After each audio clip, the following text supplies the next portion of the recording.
Hello and welcome to NexTalks. I'm Nex, and this is where I talk. Today we're talking about skincare. Acne is something that I have struggled with ever since I hit puberty, and skincare is something that I haven't really looked into a lot in my life prior to recently, and I thought it would be helpful to share what I've been learning and what I think about this with you, so you can take what resonates with you and leave the rest. So let's dive in. So our skin is actually our largest organ in our entire body. It's a fun trivia fact to know, but also really interesting to think about how much time you spend caring about, thinking about, and tending to this organ in your body. Because it obviously deserves attention, but how much is the right amount, and how much, sometimes when we intervene with something, it's like how much help are we doing and potentially how much damage are we doing in an effort to help support this organ. And that's going to be kind of the slant of this episode today, is as I was researching all about the skin and how to care for the skin and the commonly advised courses of action that come from medical doctors and dermatologists to estheticians and medical estheticians. And what's the consensus? What does everyone think about skin? What should we be doing? And I know there's different skin types, but what's the generally advised course of action, basically? And then I took kind of a skeptical stance on it, as I generally do, because some of these things just seem a little counterintuitive and a little counter to our body's natural way of existing and the skin's natural way of doing its thing, which is protecting our interior part of our body from the outside world, from the environment, from toxins, from anything that could damage and harm our bodies.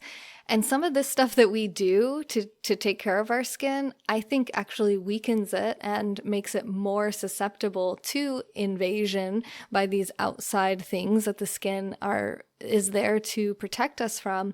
And I'm not a doctor, I'm not a certified anything when it comes to skin, and I still struggle with acne as a 33-year-old woman, but I came across some things in my research on this subject that I thought were interesting, and I think you'll find interesting as well. So why don't we just start with one of the most commonly recommended products and things to do for your skin, and that is sunscreen.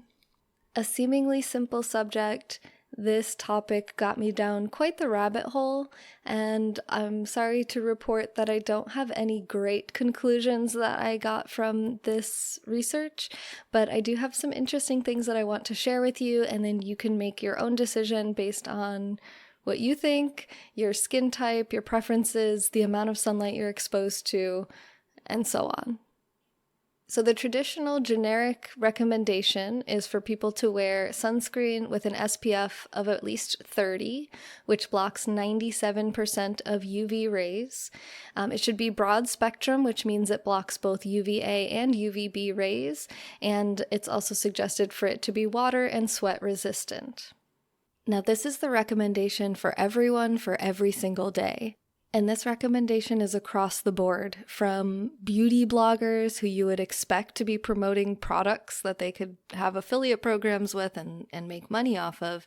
But we see it in professionals across the industry, from estheticians to medical estheticians to dermatologists to medical doctors that are their specialization is skin, and this is what they're experts on. And the American Academy of Dermatology recommends the same thing with all of these recommendations for sunscreen, every day, for every person.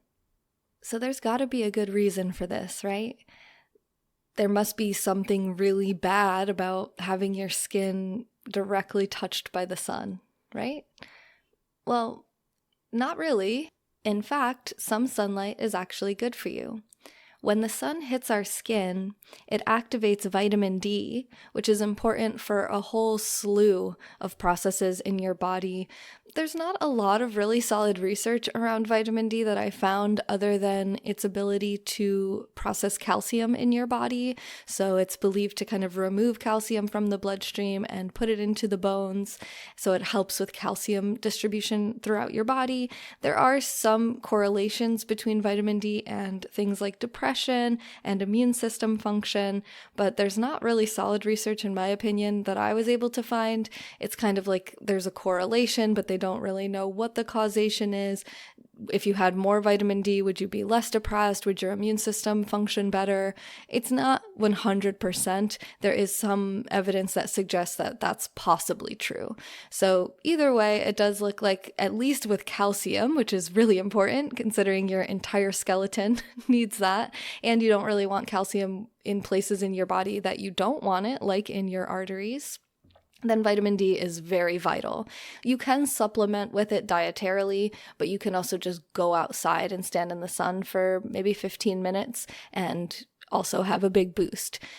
Now, let's be clear. If you have some type of skin condition or you're very fair-skinned, you're very sensitive to the sun, 15 minutes is just kind of like an average generic recommendation that's given from Harvard Medical School, all across like medical communities. It's going to depend. If you have darker skin, you're probably going to need longer in the sun to get the same amount of vitamin D that someone who's more fair-skinned would need. So you're going to have to figure out what works best for your skin and your body. Talk to your doctor, and definitely don't go in the sun for too long, and don't go in the sun at all if there's some reason you shouldn't.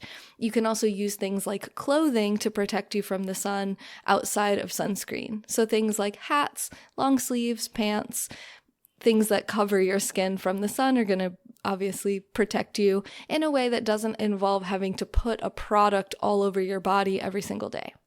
Keep in mind, something I found interesting in my research is that lighter clothing does a worse job at protecting you against sunlight. So if this is a concern for you, make sure you're wearing darker colors because it does a better job protecting your skin. If you're wearing like a really thin white long sleeve shirt, it's not doing as good of a job as something that was darker colored would do. Now, what if you do get too much sunlight? What would happen? What's the risk here? Why is everyone needing to protect their skin with sunscreen every day, according to the medical professionals? In my opinion, the most legitimate reason is because of the risk of skin cancer. There's very solid evidence that the more UV radiation you're exposed to, the higher your risk of skin cancer, especially if you're actually getting sunburnt.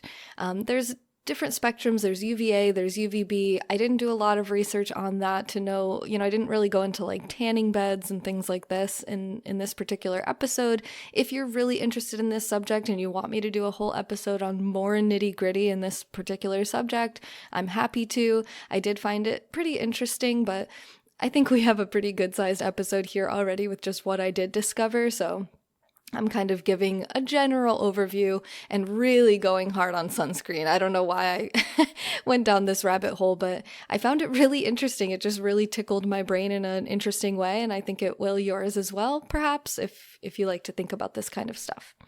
So the risk of skin cancer is a very real thing. And if you can't protect yourself from the sun by being indoors when you've gotten enough, or by wearing protective clothing and gear, and for some reason you have to be out there or you're choosing to be out there. For me, I love to go to the beach. So I'll go voluntarily choose to be in direct sunlight for a few hours at a time. So I wear sunscreen when that happens. And I think that people should. I think sunscreen is a cool thing that we can use when we can't protect our skin in other ways, because I don't want to get skin cancer and I don't want anyone else to get skin cancer. So it makes sense, if I'm going to be in the sun for a while for my skin type, then I'm probably like an hour or more. And I live in Florida and I'm relatively fair-skinned, but I will generally put sunscreen on if it's going to be longer than that. And even when I wear sunscreen, sometimes I get burned. So I haven't really even gone into the fact that you have to reapply sunscreen. I think the recommendation is every 4 hours or so.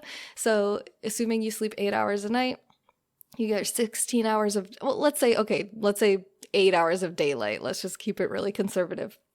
you're going to have to put sunscreen on twice every single day. In the middle of the day, you're going to have to go reapply sunscreen to your whole body to really truly be getting the actual benefits of wearing it. And again, it has to be sweat resistant, because if you sweat at all and it's not sweat resistant, you're still not getting the protection and coverage that you may think. So you have to have the water resistance as well as broad spectrum so that it's covering both UVA and UVB light.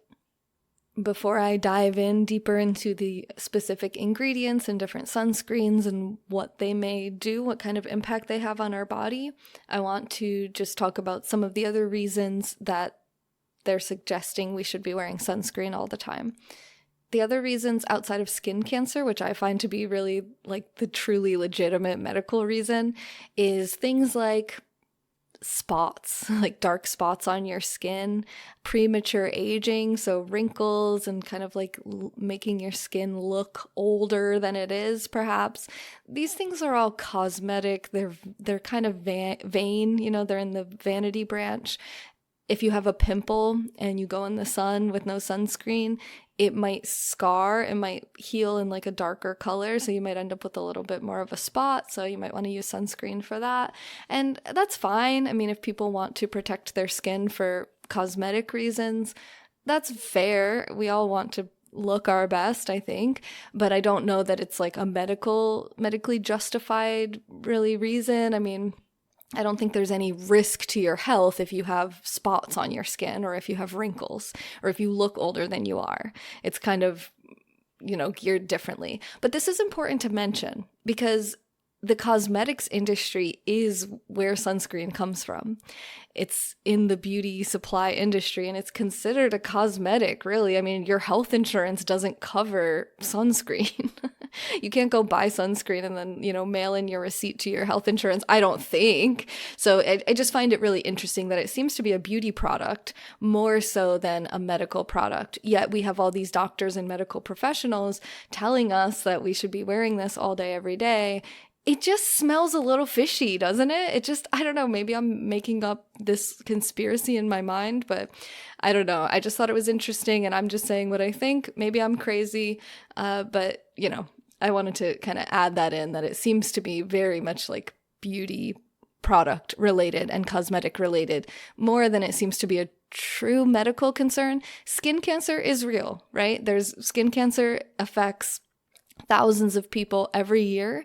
It is a real thing that happens when we get too much sunlight, and I wear sunscreen if I'm going to get too much sun because I don't want skin cancer, and I'm not a skin cancer denier or anything like that, or to say that sunscreen isn't useful sometimes.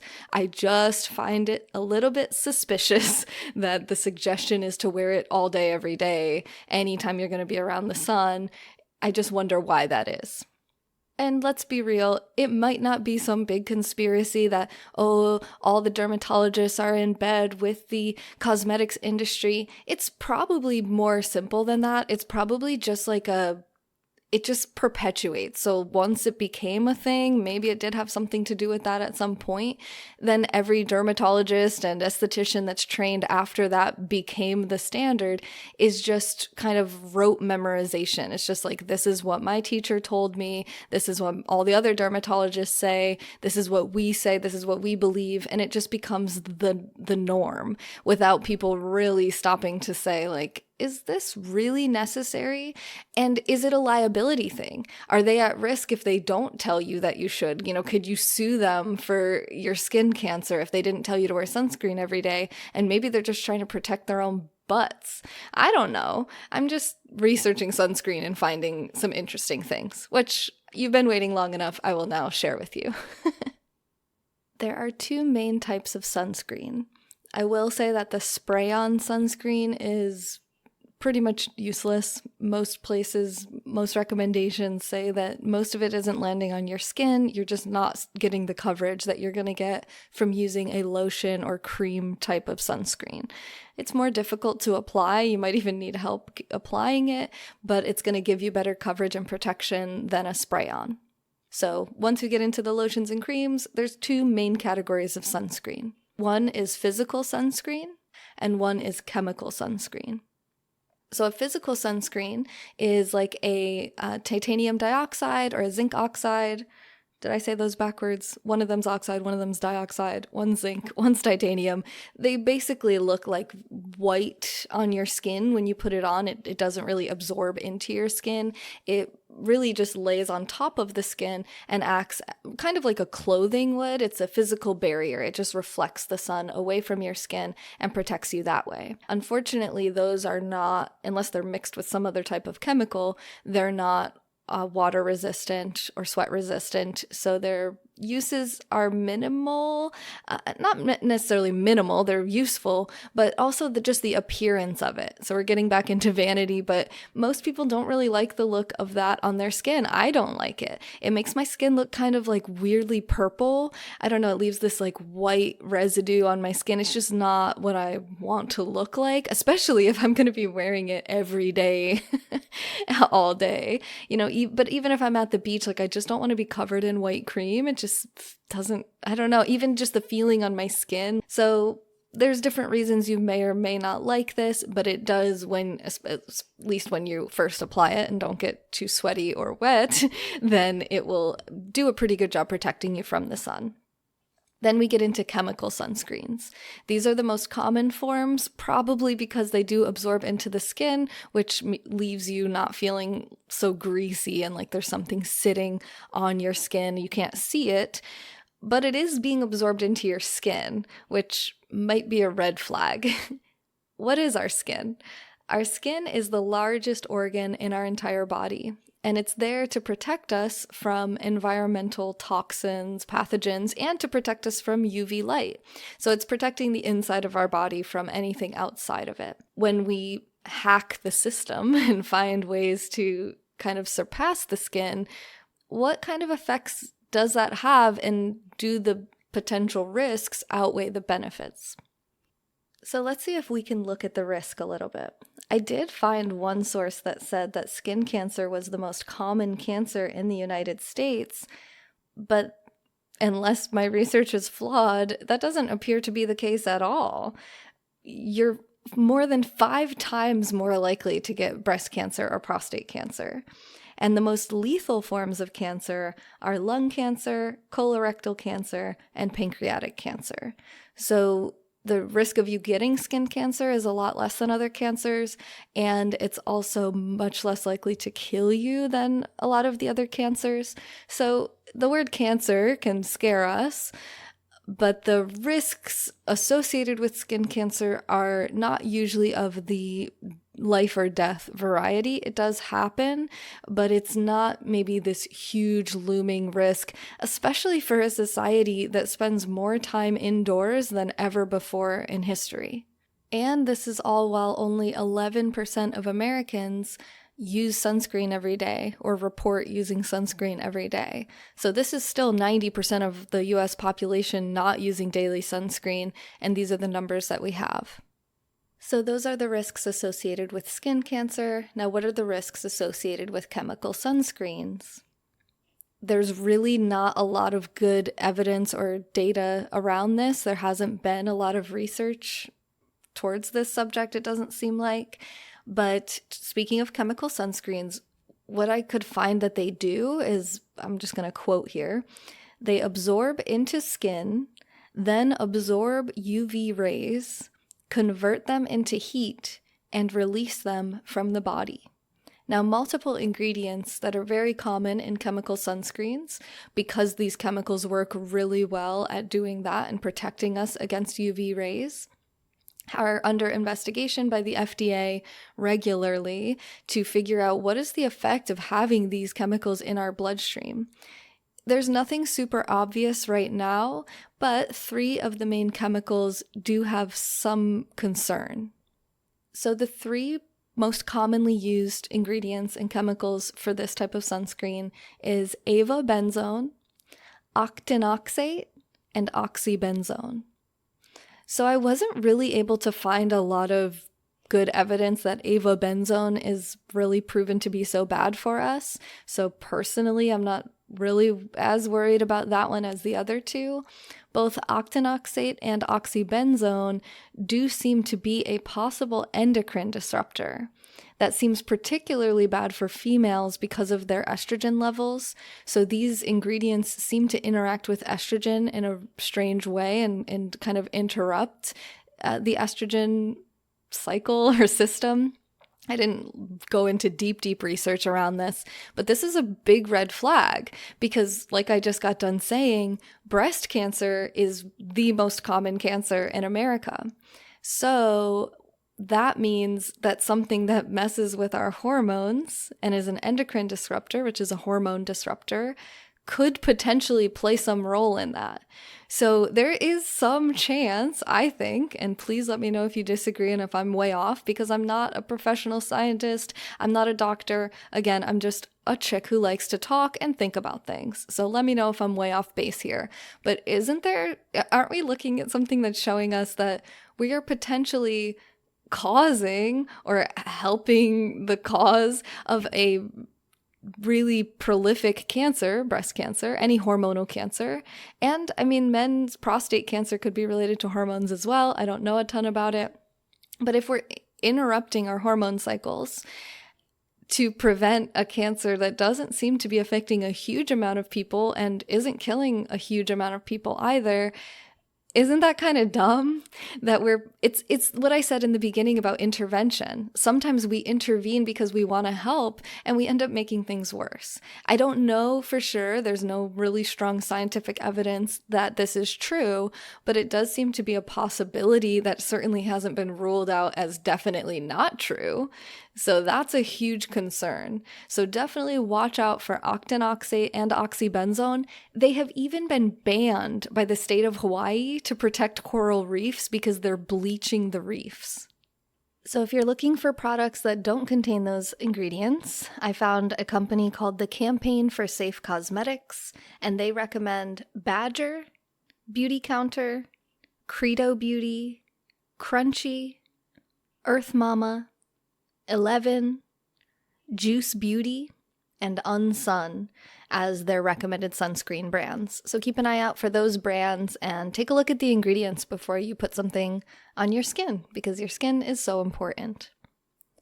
So I want to talk about a few other skincare products before we wrap up this episode, but hopefully I gave you some new information about sunscreen that you find useful, and you're going to apply that to your routine and how you protect yourself from too much exposure to UV light. And for the record, none of those companies or any other companies are paying me to promote or talk about any of this. So when you look up skincare online, one of the top results is an article from Kim Chang, a medical esthetician out of Baylor. And in addition to sunscreen, she also recommends the following skincare routine. She recommends exfoliators with lactic acid, glycolic acid, or retin-A 3 times or more a week. She also recommends vitamin C serum.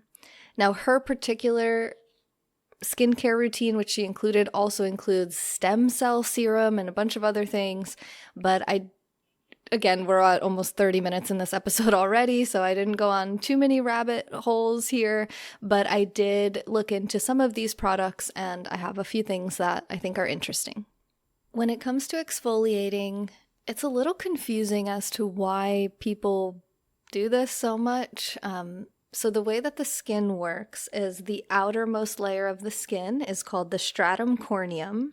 It's made up of these tough skin cells called corneocytes that are bound together with lipids, and they are there as the main layer of protection for your skin.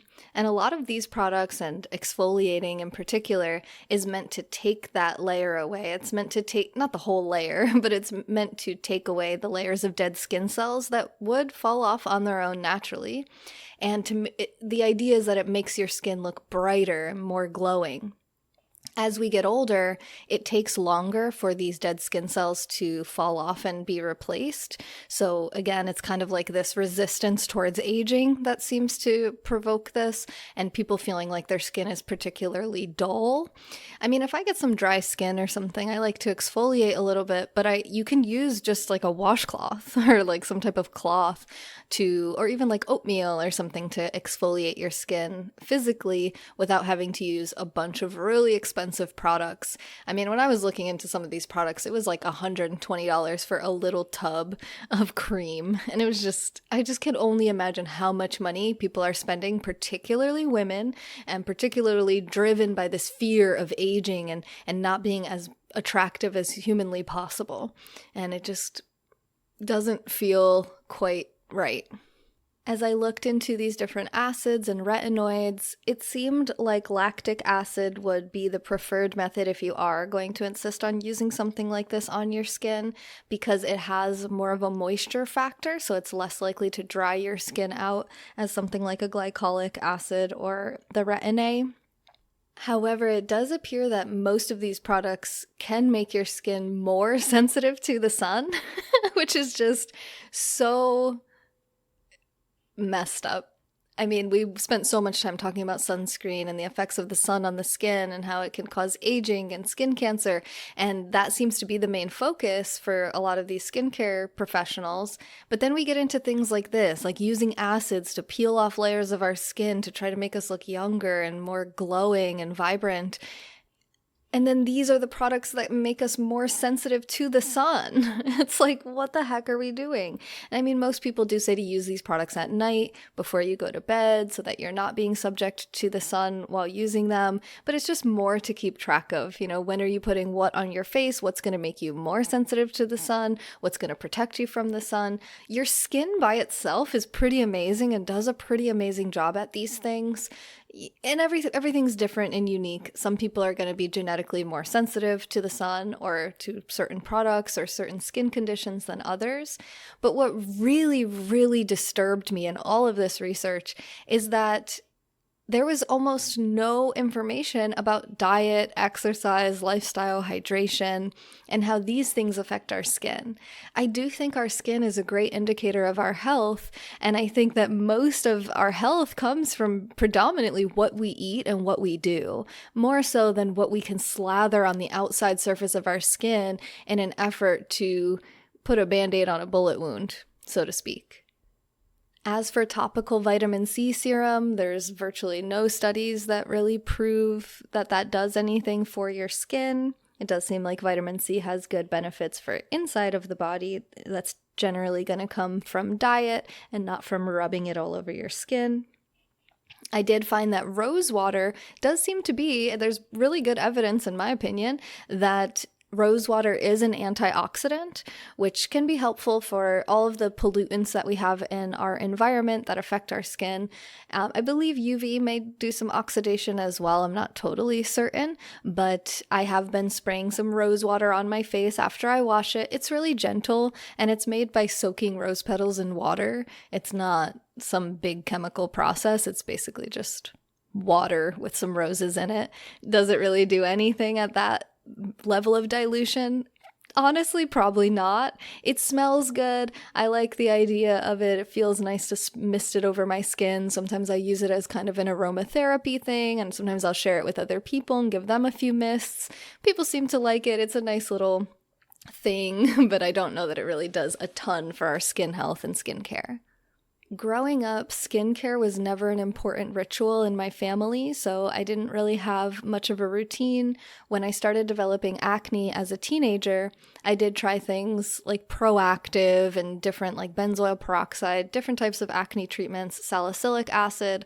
I've tried these products on and off pretty much my whole life. You know, I'm 33 now, so 20 years or so, and I've noticed little to no results from any of these products. I don't know, maybe they work for you, maybe you find something that works for you. Feel free to share with me here in the comments or reach out to me on social media about some products that you like or you'd like me to look into further. I've found that generally my acne seems to be related to my hormonal cycle and levels of stress and just health in general, so more related to diet than it is to what I put on my face. So since becoming more interested in skincare, I have started washing my face really 3 times a day because I wash it once in the morning, once at night, and once when I shower. I just use a really gentle goat milk soap from Bend Soap Company. That's BEND. I'll include the names of all the products I talk about in here that I like and want to promote in the description of this podcast. So just take a look for that. And if I forget, just remind me. So I use the one with tea tree oil, which is supposed to be an antibiotic and supposed to help with acne. I think there's some studies that suggest that tea tree oil itself may be an endocrine disruptor, so I might go to just an unscented, really, really basic neutral soap instead of the tea tree oil. But I like it. It's been a nice ritual for me. My face definitely feels cleaner. I notice less oil buildup. My skin is naturally oily, which also tends to lead to breakouts. Changing my pillowcases at least once a week seems to help as well to prevent breakouts, but I still break out. So with washing my face every day, using the rose water, changing my bedding, trying to eat healthy and stay hydrated, I still get breakouts, and I just don't know that there's a perfect solution to this other than becoming more healthy, eating healthier, and just continuing on my journey towards health from the inside. And that's what I would encourage you to focus on as well, and stop being so worried about the outer layer of your body and focus more on the inside, the internal organs that all come together to kind of help formulate and support the skin, which naturally protects you pretty well on its own. If you're going to be in the sun for a while, I do recommend using sunscreen, but ask your doctor and look into the ingredients and what you're using and pick good, safe products for yourself. My main recommendation is just throw away most of what you're using. Like, you're probably destroying your skin. A lot of the people that I saw on Reddit talking about skincare, many of them had virtually no skin problems, and then they started doing skincare regimens like washing their face more frequently and trying this product and that product, and they found that actually it causes their skin to become worse. It becomes dry, it becomes red, they start getting breakouts, and again, it ties into this idea of intervention not always being as helpful as we hope it will be. I did forget one product that I wanted to talk about before signing off, which is ceramides. They do seem to help restore the skin's barrier and the lipids that connect those corneocytes that form that corneum stratum stratum corneum of the skin, that outermost layer. So that ceramides, if you have something that has that in it, it does seem to be more about supporting and building up the skin and kind of working with the natural composition of the skin, as opposed to the things like the acids and exfoliators that are intended to break down those bonds and connections to take off the outermost layer of skin, which I don't really understand the benefit in doing that. I guess if there's a lot of dead skin cells, they can build up in your pores and create places where acne can formulate, but just using a gentle washcloth to gently exfoliate your skin, I think, is a great alternative to using a really rough chemical scrub or something like this. So this has been my episode on skincare. Thank you so much for listening to NexTalks. I'm Nex. I talked. I hope you liked it. If you did, please do support this channel and all my content on my website, nexjuice.com. NexJuice.com, and maybe I will see you in one of my other platforms soon. Until next week, I hope you have a great rest of your day.